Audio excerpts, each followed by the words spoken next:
Welcome to a Sunny Side Up Life podcast, a show for the woman who is ready to live an abundant life full of freedom and positivity. I'm Sami Womack, and I'm on a mission to help you break free from survival mode, gain financial freedom, stay motivated, and focus on what matters most. Join the movement and let's start living on the brighter side of life together. Hey guys, welcome back to another episode. I have a really special guest here for you guys, somebody that I've been wanting to interview for a long time, and I'm really excited to have her with us today to share a little bit about what she does, and which you guys probably already know who she is. So if you want to go ahead and just say hi and introduce yourself and all that. Great. Well, my name's Heidi Nash, and I'm the creator of Debt Free Charts. If you've seen those floating around Instagram, that's me. Yeah, I think everybody knows your work at least. Yeah, I think you're starting to. Yes. I still get people, I still see comments like, where on earth did you find those charts? So yes. I don't think everybody's seen them yet. I don't know. I think you're selling yourself short. So I want to know a little bit more about the charts. I just think that they're one of those simple, genius things. And I think usually the most genius things are the simple things. So I just want to know a little bit more about what made you start your site and your charts and all of that. Well, we found ourselves in an unexpected $38,000 worth of debt after my husband lost his job. Totally surprised. Yeah. About 2007, and we had zero backup, no emergency fund of any kind. So we lived off of a line of credit for about 6 months until he got a good job again. And so we started digging out of that hole, and I wanted something to hang on the fridge. And a thermometer was just boring. Yeah. It kind of sort of worked. In fact, my very first one is just a big block that I started filling out. I thought, I got to do something better than that. So I thought, well, I'll put some big words on it. And that really gave it a pow. I don't know what it was about the words being on it and big with the black outline. It was so bold. That it really made a big difference. I made that first chart. I think it's about 2009. I have it somewhere in the garage. I haven't found it. That's awesome. I've got to find that first chart because I've got dates on it and everything. So I can find out exactly when that was when I go back. But it's been so long now, you know. Yeah. That's awesome. And that's one of those things, like, that's what people always ask me, like, well, what was your original budget for such and such? And I'm like, I don't know, because when I first started, I was just trying to survive. I didn't know that I was going to be sharing this with thousands of people. So yeah, it's kind of the same situation that you just kind of do it when you first start and just kind of make it up as you go along. Absolutely true. Yeah. So for those people who don't know, if there is anyone who doesn't know about the charts. So I know you have a little like explanation on your website, but if you want to explain a little bit more about how you actually use them and all of that. Okay, sure. They're just really super simple. The whole point of the chart is just to track your balance. Mm-hmm. It's divided with 50 little lines. So you just take your debt or your savings goal. If you're saving up, you just divide it by 50. And just fill those little numbers in up the side. And as your balance, either your debt goes down or your savings goes up, you just color it in up to your new balance. Yeah. It's really simple, just like a thermometer chart, So I love it. I love it. So I have to ask you this curiosity. I wonder if anybody else has wondered to ask you this, or if you've been asked this before. So I have to know, what are your personal preferences? So what are your feelings about coloring top to bottom or bottom to top? Do you have a personal preference? When I first did mine, I colored bottom to top because I was thinking like a thermometer, like the fill up. Like fill it up. Fill it up. Yeah. But truthfully, it doesn't matter. You can do it either way. I know it's totally a personal preference. And my sister and I were having this debate. So my sister is, she got one of your car loan charts. Mm-hmm. And so she's paying off a debt. And then we have one for our savings for our camper, which is our next goal. And so we're saving and she's paying off, and we're both doing from bottom to top. And so we kind of had this debate, and I told her I was going to interview you, and she said, okay, you've got to ask her. We're all dying to know. These are the hard-hitting questions. No, I totally get that. For some people, when they're paying off a debt, it makes more sense for their head to go from the top to the bottom. So I've kind of always thought like a debt is a top to bottom, a savings is a bottom to top.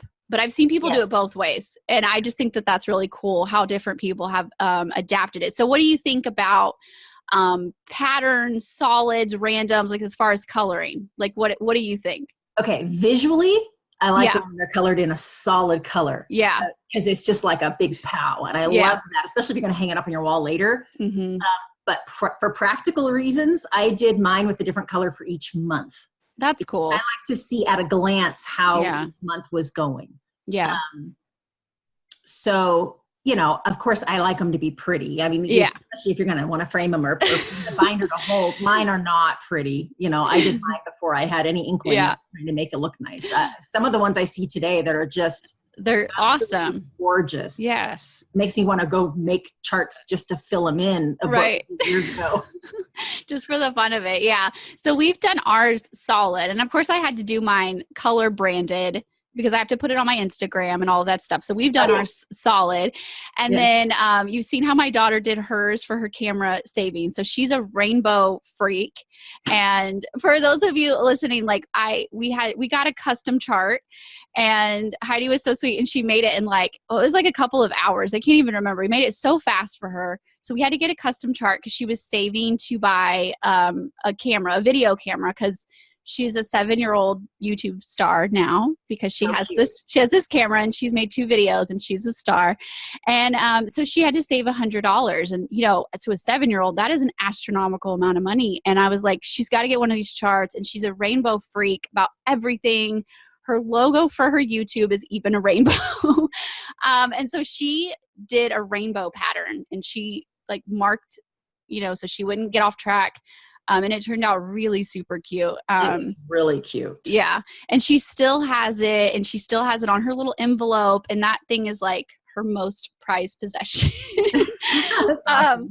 But I just love it. And I love like seeing her get excited about it was really fun. And I just, you know, I'm all about like making this journey your own, making it fun, you know, having something visual and having it on your wall or on your fridge or somewhere, I think makes it so much more fun.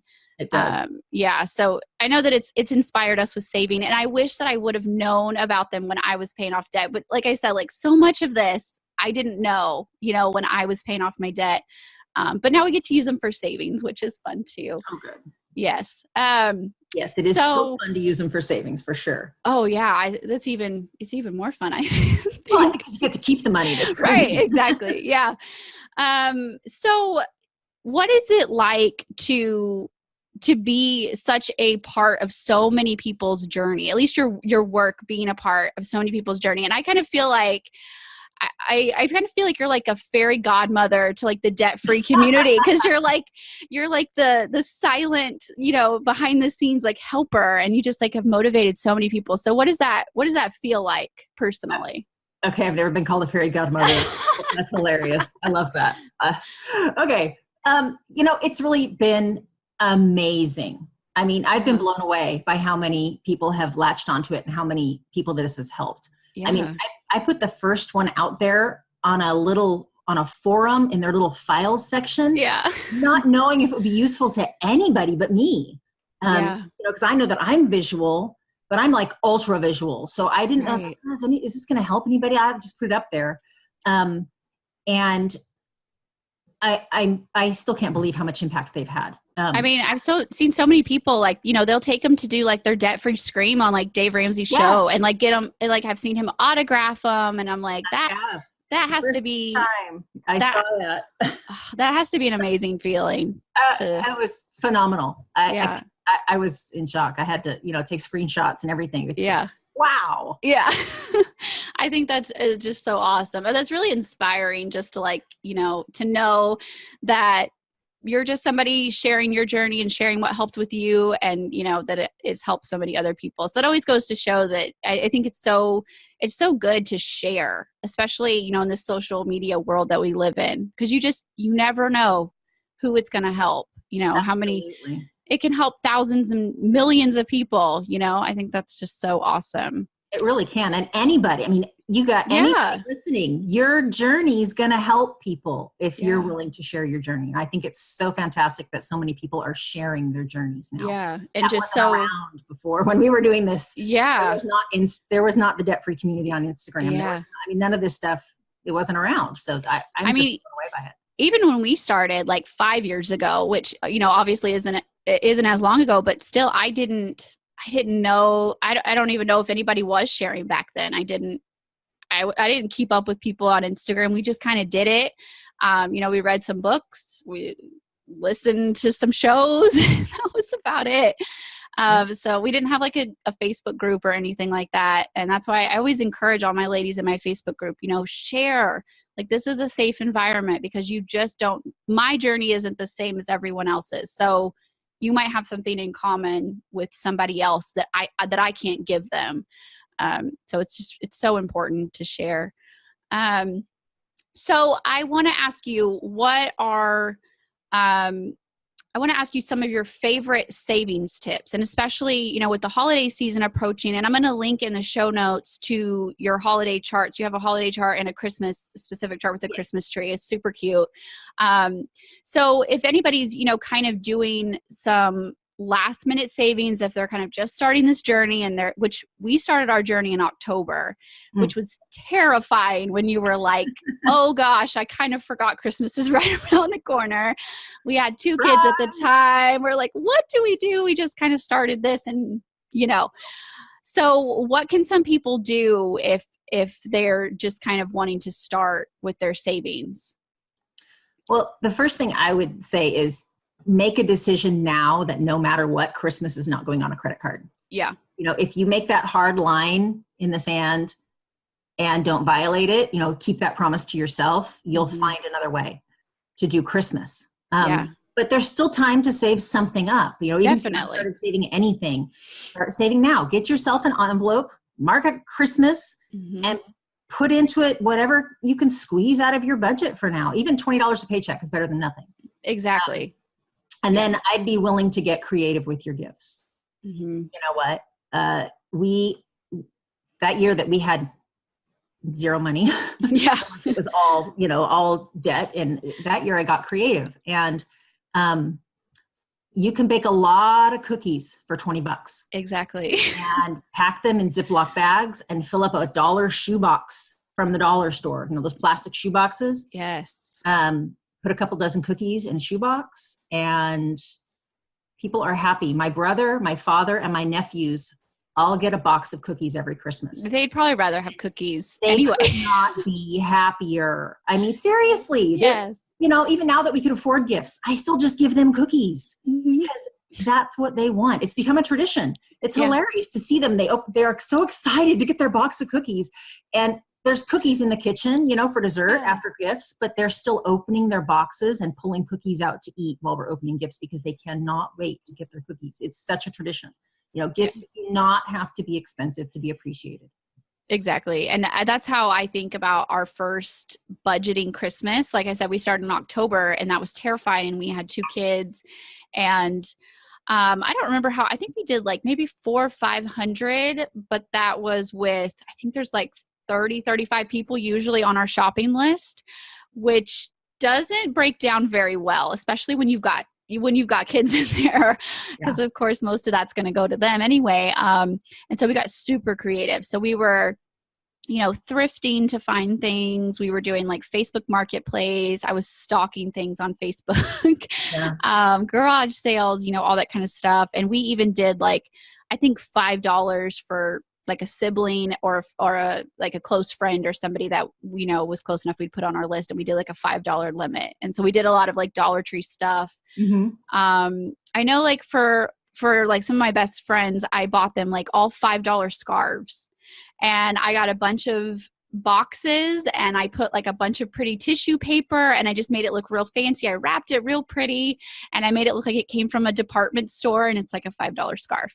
But that's the best they could do. Yeah. And so I still do that. I still get really into the wrapping, and I make it look, fancy, and I feel like that adds a little something, and just kind of like get creative. Like you said, it's the thought It really is. Like, I know it's really cliche to say I it. know, but it's true. But it is. And it's not, most of the time they're going to forget in like a month or two what you got them anyway. So Not cookies. They'll remember exactly. Like, you bought them something really silly and expensive and you went into debt for it. Do they even really remember what it was? Like, is it worth it? I just don't think it really is. So let's see. I really want people to be prepared for next Christmas even better. Yes. Even better. So what are some of your suggestions for, more of saving throughout the year? So with Christmas of 19 in the thought that, this next year they're going to do better. We're going to start from January. We're going to save the whole time. So what are some of your words of advice on that kind of mindset? Well, one of the best things that we've ever done is to start our sinking funds, but put them in a different bank. Yes. We have, we keep our sinking funds in a Capital One 360 account. I've heard good things about Ally Bank as well. Mm-hmm. And it's so good to have it in a separate bank because you don't get tempted to just kind of dip into it a little bit because it takes 3 days to transfer the money. Right. So it really makes you stop and think. And so if with each paycheck, you have an automatic transfer set up to take $20 or $30 or whatever it is you want to put in your Christmas fund and any other fund, really, it takes the thought out of it. And then you look at your Christmas and go, oh, look at there's $600 in there. Sweet. Yeah. Because it's just out of sight, and it really, really, really helps. Yeah. Yeah, I agree.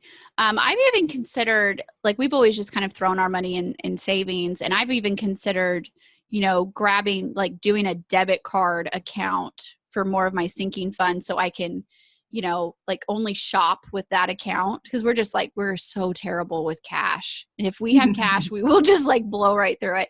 So I've never actually done that, but we always have kind of kept that money separate in savings, and that's been, so helpful. So just kind of, picking how much you want your amount to be, and then dividing it up over the pay periods or over the months or however you want to do it. And I even have a holiday budget planner, which I can link in the show notes as well, that we talk a lot about, how to save it and all of that kind of stuff. And a whole bunch of, I have so many Christmas blogs about saving and like getting creative with your presents and all that kind of stuff, because it can be such an expensive time of year for a lot of people. Yeah. And especially if you start to panic. Yes. At the end, that's when you can go a little bit or a lot overboard, because you feel like you're running out of time. So start now. Yeah. Yeah. 6 weeks ahead of Christmas start. Exactly. Like, at least start planning, and at least start, writing down who you want to give a gift to, what your budget for that person is going to be, how much money can you afford to set back between now and then. I think that's really important too. And to realize that to not put the day before Christmas as your last day to say, like, you are going to want to start shopping before then. So I usually make my cutoff like Thanksgiving, because I know I'm going to get excited. I'm going to start shopping usually like Black Friday after that. So, so don't like make, I guess you could, if you really have to stretch your budget. But just thinking forward to next year, you might want to only make it 11 months, I think, worth of saving. Yeah, that's true. Yeah. Rather than 12. Yeah. That way you have the money set aside come Thanksgiving, you're ready. Exactly. You can be scoping out those deals and all that kind of stuff. Absolutely. Yeah. So do you have any kind of creative ideas of what people can do, like, if their budget is just really, other than, like you said, the cookies and things like that? What about like earning any extra money or anything like that, especially with Christmas in mind? Do you have any like ideas or anything you guys did creatively to kind of bring in some extra income?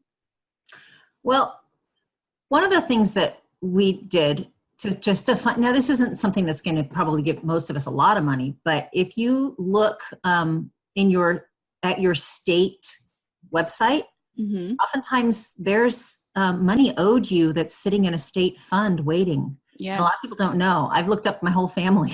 It's gone from like 8 cents, Yeah. But sometimes you're owed like a security deposit back and you moved. And so you never got the deposit. So they legally can't keep it. They put it in a fund and it's sitting in the state treasury department. That is true. That's Yeah. what I'm looking. But a lot of the other stuff we did was just, I know it's said over and over again and it's not that exciting, but we just sold stuff. Yeah. You dig through and you look, I'm not using that. I'm not using this. Especially if they're nicer things, when it's stuff for $5 or $6, I didn't worry about it. But the stuff over $20, it's worth taking some time to try to sell it. Yeah. Yeah. And we even did a garage sale one year. I'm not sure if it was right before Christmas, but it was, I was one of those crazy coupon ladies when we were in deep in debt. I was the coupon queen for a while. Yeah. And I intentionally was getting those items that you can end up getting for almost nothing. And if you run the coupons the right way, you can get multiples of the same thing for almost nothing. And so I was literally buying toothpaste and hair color and all this stuff that in colors I'd never used, this hair. Yes. And so much basic like toiletries kind of things. Mm-hmm.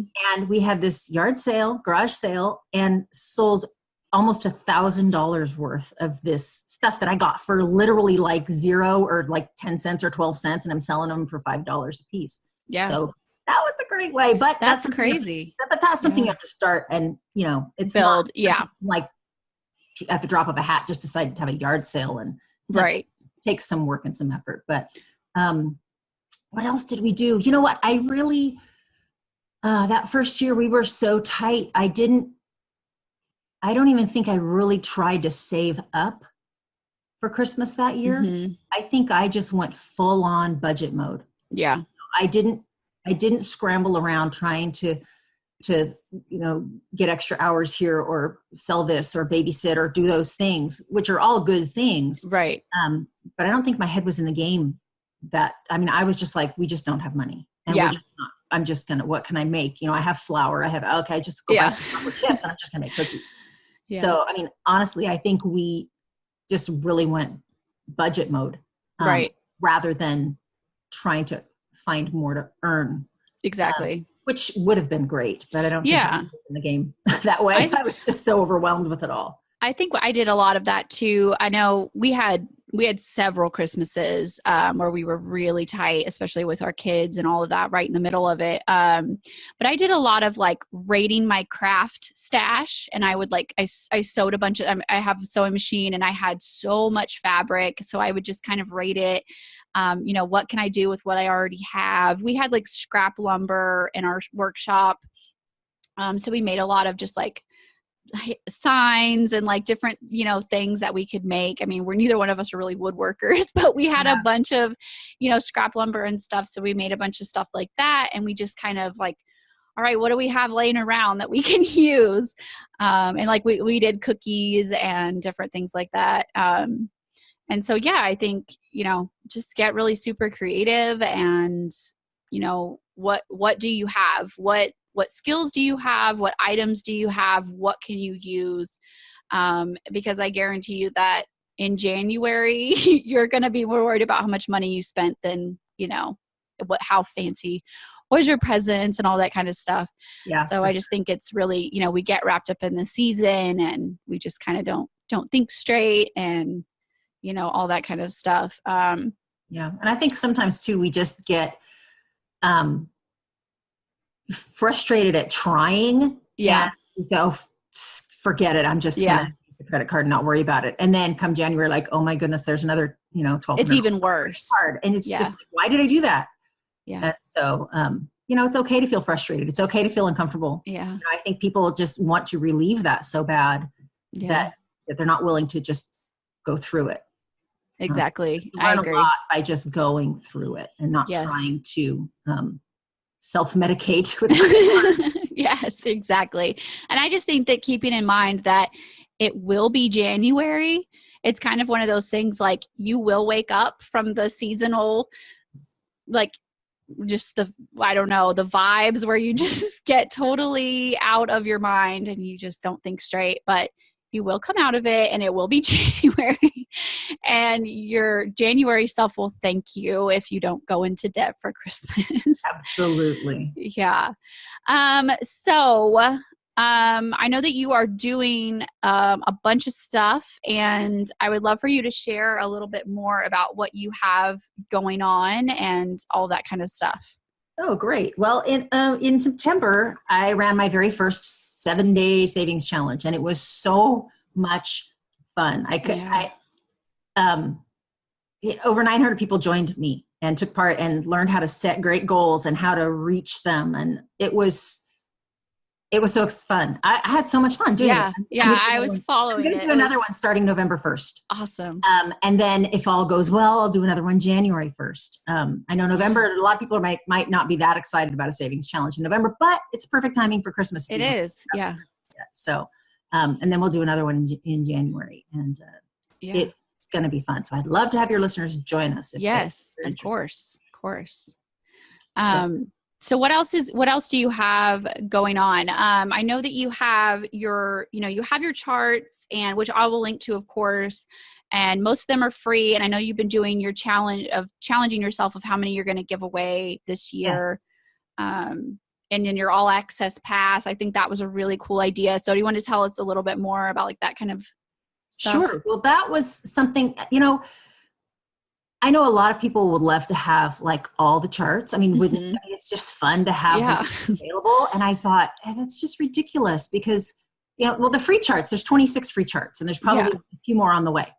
But those are all for paying off your debts. But all this, there's a lot of savings charts. People kept having requests for savings charts. Even your daughter's camera chart will probably become a savings chart on the website. That's awesome. And so I thought, even at $1, when you want to buy them all, there's 50 of them. I thought that's ridiculous. Or is there 60 now? There's a lot. That's ridiculous. Nobody's, and I thought that wasn't cool. And, I knew I would love to be able to just like pick the ones I wanted and not worry about it. So that's when I thought I should do like an all access pass thing. So you could just buy it once and then for like a whole year, you get all the charts and all the new ones that come because I'm putting out new ones every month. Yeah. And so I think that was, I don't know where the idea came from, but I think it was a good idea.